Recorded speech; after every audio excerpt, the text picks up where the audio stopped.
Attraction often begins in the subtle realm of emotional engagement, not physical touch.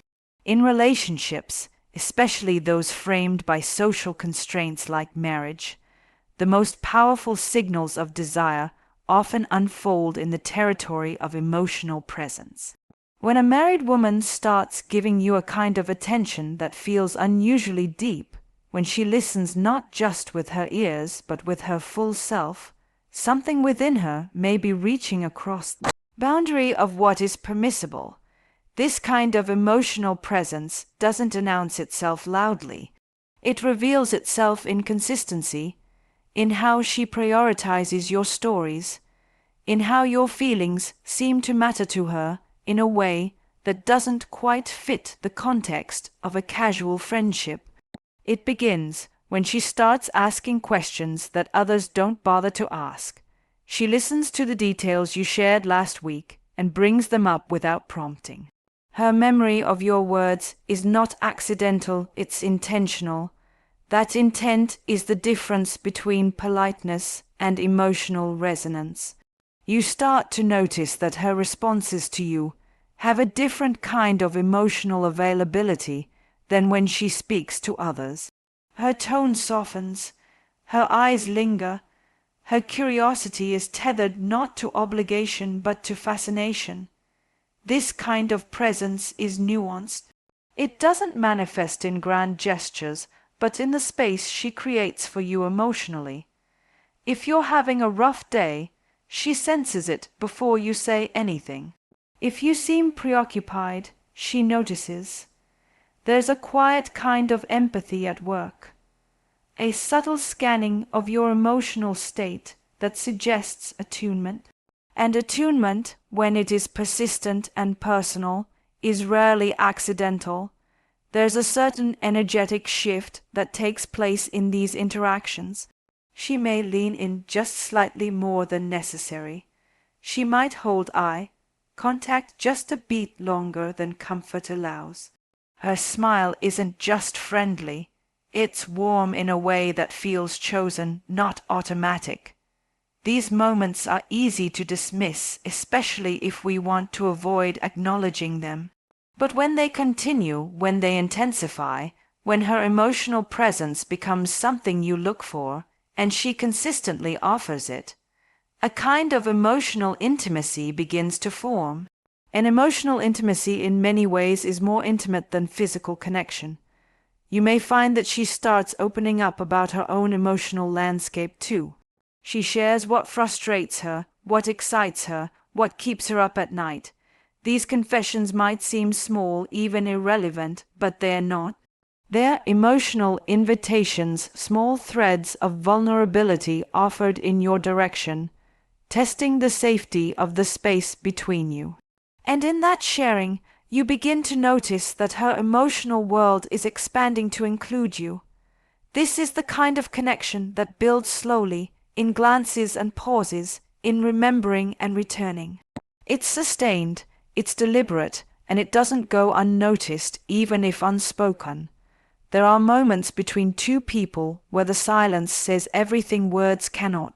When a married woman begins to experience an attraction she cannot, or will not name, the space between what is said and what is withheld becomes charged with meaning.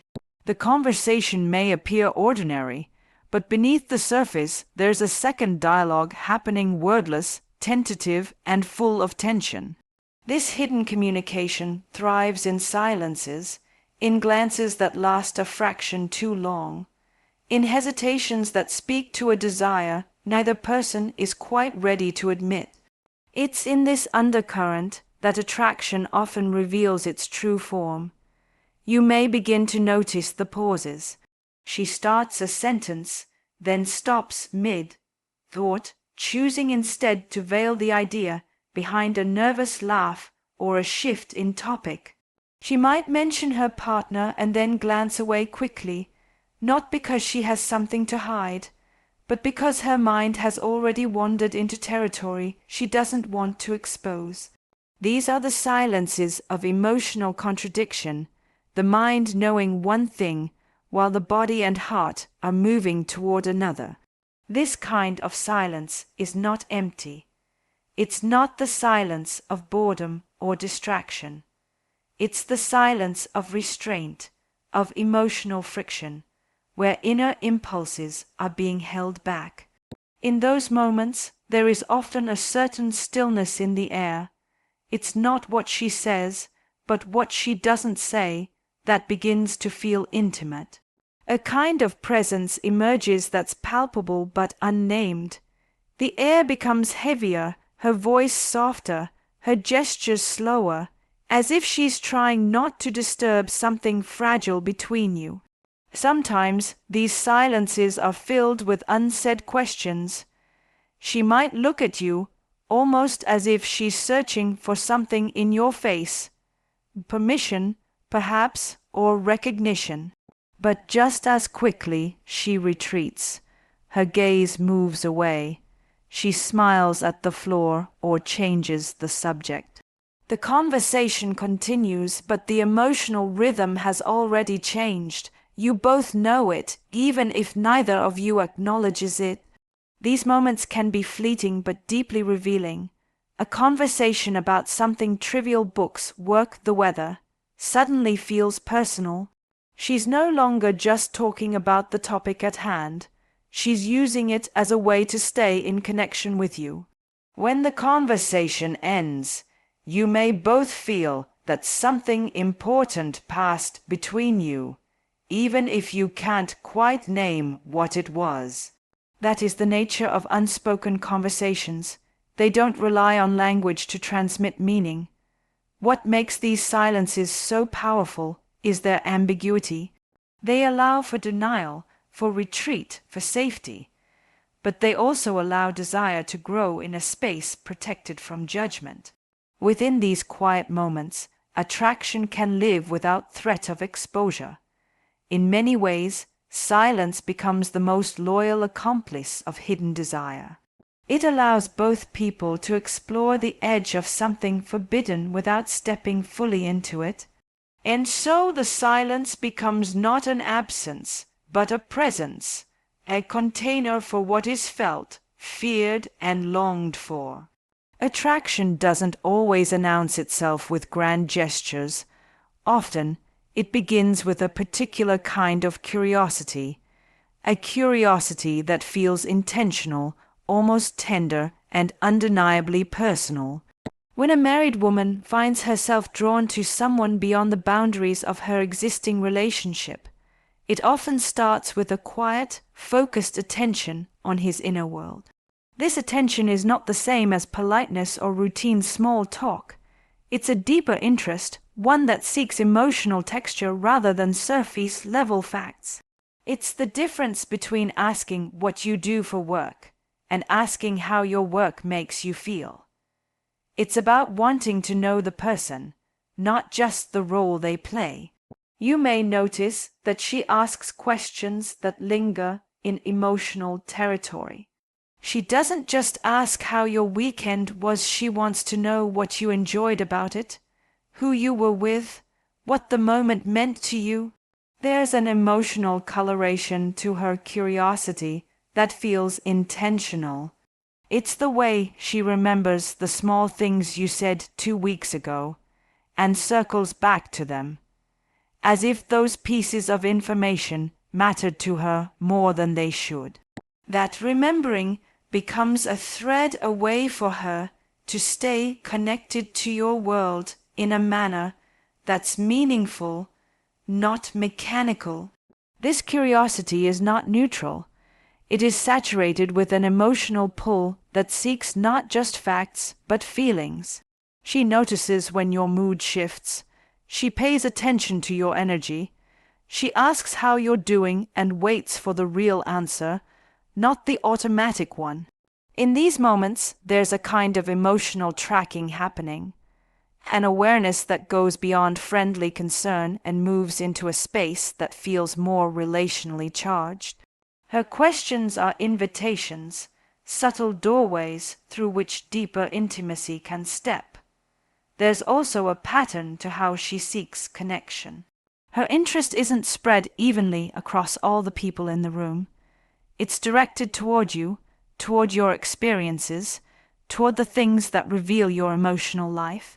That kind of focused curiosity often comes with an undertone of vulnerability, because it risks exposure. To care about another's emotional life when one already has a committed partner can stir internal conflict, but the attraction overpowers that tension and expresses itself in the only way that feels safe, through subtle, persistent inquiry.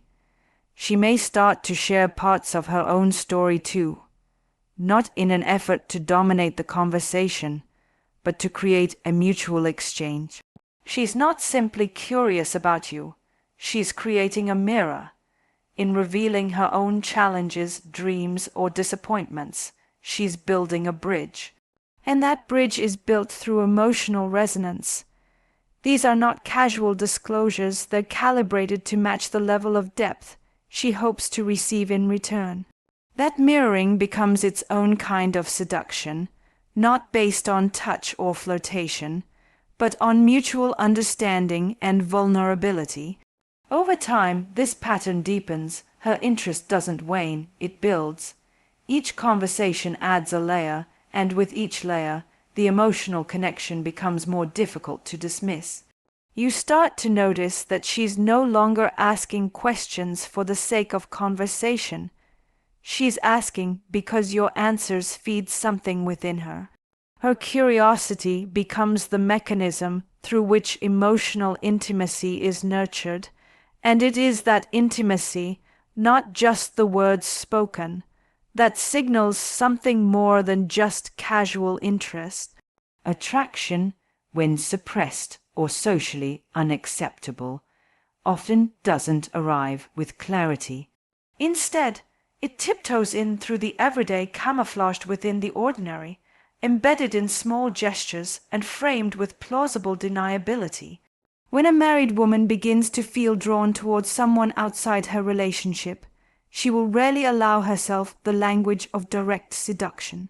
Instead, desire often expresses itself in micro-flirtations, brief, subtle, often playful acts that flirt with intimacy without overtly crossing a line. These are the moments that, on the surface, seem innocent, but beneath their casual appearance lies a deeper emotional charge. You might notice a certain lightness in her tone when she speaks to you, a playfulness that isn't as present with others. It's not just what she says, it's how she says it. Her voice may become warmer, her laughter more generous, especially in response to your words. There's a certain rhythm in the conversation that begins to feel like a dance, slightly teasing, slightly inviting. And though she never says anything inappropriate, the cumulative effect of her tone, timing, and attentiveness begins to feel less like friendliness and more like affection in disguise. Her body language often communicates more than she intends. A hand brushing against yours, lingering eye contact during a moment of shared amusement, the quick flick of her hair as she turns toward you. None of these gestures are, on their own, overt declarations, but taken together they start to suggest a different layer of connection. These micro-signals are rarely accidental. They live in the space between spontaneity and intentionality, allowing her to explore the edge of desire without risking direct exposure. Even compliments begin to shift. Rather than the typical, "you look nice today," she might say something more specific, more thoughtful, something that reveals she's been paying close attention.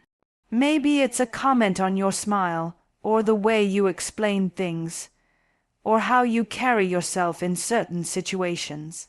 These are not compliments delivered out of obligation or casual kindness. They are reflections of how she sees you, and they are tinged with personal admiration. In a context where such attention might feel out of place, it becomes even more noticeable. These moments often come with a quiet tension, a sense that something else is happening beneath the surface. You might catch her watching you when she thinks you're not looking, or she may glance away quickly when your eyes meet. That flicker of eye contact and the quick retreat speaks of a desire she may not be ready to acknowledge. Yet it is there, evident in the way her demeanor subtly shifts around you. More animated, more engaged, more alive. Micro-flirtations are powerful precisely because they leave room for denial. She can pull back at any time. She can tell herself and you that nothing inappropriate has occurred, and technically she would be right. But the emotional truth lives in the subtleties, in the way her presence around you feels different from when she is with others. These gestures, fleeting and quiet, are the nervous system's way of expressing something the mind cannot yet say out loud. Her body speaks even when her words remain guarded, revealing a layer of attraction that is no less potent for being small. Attraction becomes most visible not in moments of confidence, but in moments of contradiction. When a married woman begins to experience feelings that challenge the commitments she's made, it rarely presents itself in a clean, linear way. Instead, it shows up in fragments: an intimate disclosure followed by retreat, a longing glance hidden beneath a casual smile, a sudden openness that is quickly masked by composure. These are the moments of conflicted vulnerability, when what she feels and what she allows herself to express are no longer in sync. In these cracks between who she is and who she is expected to be, attraction begins to slip through. You might notice that she shares something unexpectedly raw with you, perhaps a story from her past that still stings, a fear she hasn't voiced before, or an insecurity she usually hides. These are not rehearsed monologues. They come out impulsively, almost as if she didn't plan to say them. There's a tremble in her voice or a softness in her expression that betrays her guard, and then, almost immediately, she retreats. She makes a joke, she changes the subject, she adds a quick disclaimer, something like, "I don't know why I'm telling you this." That's the giveaway, because she does know. On some level, she trusts you with a part of her that she's not used to offering so freely. These moments are not about manipulation. They're about a loss of emotional control. Something inside her, something she may not even want to admit to herself, pushes forward. She exposes a part of her inner world, then panics at the exposure. It's a dance of risk and retreat, of wanting to be seen and fearing what being seen might mean.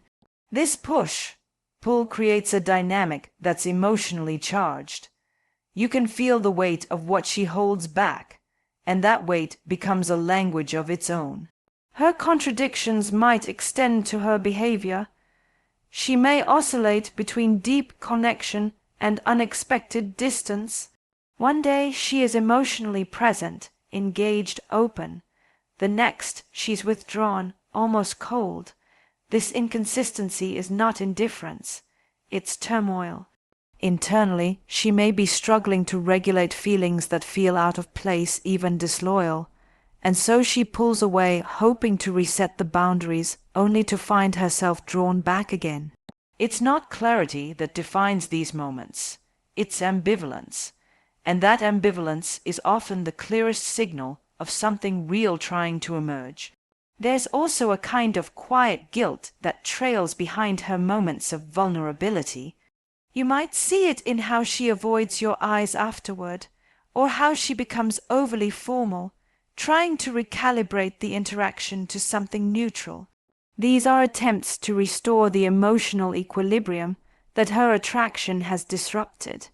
But the truth is already out, not in what was said, but in how it was said, and in how quickly it was taken back. What makes these moments significant is the emotional risk they carry. They are not performance. they are not calculated.